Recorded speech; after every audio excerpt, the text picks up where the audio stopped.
Hi everybody, thank you for joining me here this afternoon. My name is Karlie Presentation, and today we're going to be talking about team building and wellness in the workplace. So who here has ever been in a department that felt cut off or disconnected from the organization? Okay, so just about everybody here, good show of hands. Today we're going to take a look at the Rochester Business Alliance. The RBA is the Chamber of Commerce. They service Monroe and the other surrounding counties. That's 9 in total. They offer a number of different services ranging from offering insurances to policy and advocacy to reference checking. As you can see on the screen here, I've just included their mission statement. So up on the screen is a number of different services. They offer staffing, reference checking, accounting and payroll, HR services, training and events, policy and advocacy, insurance, and communications. Now, some of those departments service their customers and their members. Others are mostly in-house, such as communications and sales. So the problems within an organization, when you have this many departments, it can get a little disconnected, as some of these departments are very self-sufficient. They don't need to communicate. So the staffing department mainly services the customers. They don't need to communicate as often with the insurance department on work-related issues. This disconnect can really cause some tension between departments as they're not constantly communicating, and it can create a lack of unity within the organization. So the purpose of this proposal today was to evaluate the current policies in place. We want to show the correlation between relationships in the workplace and employee engagement and satisfaction, and we want to make the best recommendations for the problems at hand. So I took some time and did some research. SHRM did a report in 2013. They actually do it every year. They survey about 600 applicants, and they take a look at what's important to the employees as a whole. So what encourages employee engagement, what creates employee satisfaction in the workplace. They take a look at pay scales and things like that as well.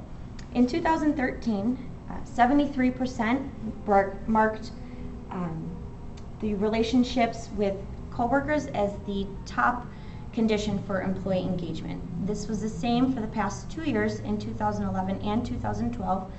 That number was a little higher back then. It was 79%. Improving the relationships between employees not only increased company morale as a whole, but it has a direct relationship with employee engagement. Employee satisfaction.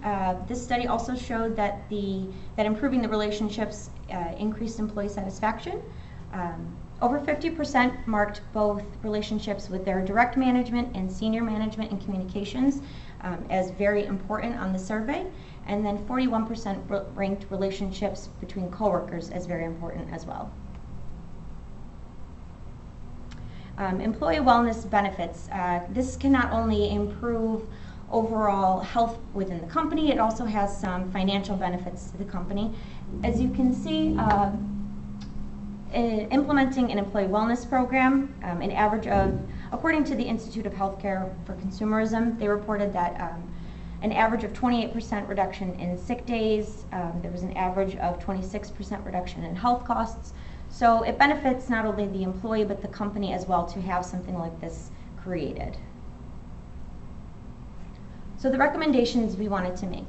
First, we noticed that there was no committee that was in charge of planning, organizing, or implementing any sort of employee wellness or employee team bonding. There's nothing like that in place. So we need to start somewhere, and we needed to create a committee. You hear the word committee and people think that's extra work. We know employees have a ton of work going on. Everyone has very busy schedules. So we didn't want to call it an activities committee. People hear that and they have a fear of commitment.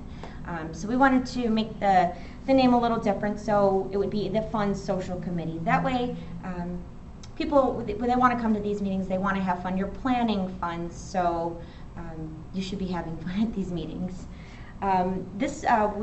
We want to encourage that everyone participates, but we don't want it to be so large that we have half the organization on the committee. So we wanted to make sure that we had a nice balance. We would encourage each department to have one representative, That way you're not planning a large event during a busy schedule for somebody. So if accounting has a busy time going on, we want to make sure that we're doing our best to accommodate and that we're not planning the big mid-year event during their busiest season. The next step would be to create the new policies and put them in place. There was no set schedule, no weekly or reoccurring activities for the employees to look forward to. So one easy way to start would be to celebrate have a monthly birthday celebration. That way everyone's included. It gets done every month. It's a very cost and time effective way to get everyone together just to take a little break from the workday. This should be implemented either at the beginning or the end of every month. Another policy to create would be to start a mid-year event. This is an event that you would get people out of the office for, whether it be a company picnic or an outing at a sporting event. The budget, which I'll talk about later, also sets aside a little bit of money to help produce these events. This way you're getting people out of the office, they're not talking about work, and they can just relax a little bit and enjoy the day. Something else we wanted to encourage was monthly and or bi-monthly employee events. This would be free to the company, and if needed, it would be sponsored by the employees. So something such as a potluck where everyone brings a dish to pass, or if there's a current event going on, such as the Olympics, you can create games and have everyone bring a snack so that there's food. This way, the company isn't spending a massive budget, and the employees have something to look forward to again. The last thing would be to follow up and track the progress. There's no point in implementing any activities if you're not getting the input from the employee. There's also no point in continuing the activities you're currently doing if the employees are not being satisfied. It's just a little redundant, and you will eventually cause resentment between the employees and the committee. So up here I've got the staffing structure. It would, a final approval would go to the CEO. We would have a director or VEP overseeing the committee, and then as you can see, we've got pretty much everyone covered right here. Staffing, we've combined some of the smaller departments so that way the committee isn't too large. We've also created an activities budget. We've set aside half of the budget for the end of the year holiday party. It's really important for the employees to have something to look forward to. And the timeline here, first we need to start by forming the committee. The committee should be formed no later than the end of August, creating the new policies. Those should be submitted and approved by November 30th, and then you'd start implementing and tracking in 2016. Any questions? Hi, yeah, I have a question. Why should you wait until 2016 to implement the new activities? We want to make sure that we're starting the year fresh and that everyone has an opportunity as far as the birthday months would go. Okay. Any other questions? Yeah, I have another one. How many people do you anticipate on participating in each activity? We're aiming for full organization and participation.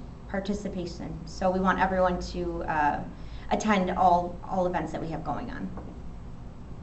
Any other questions? All right, thank you.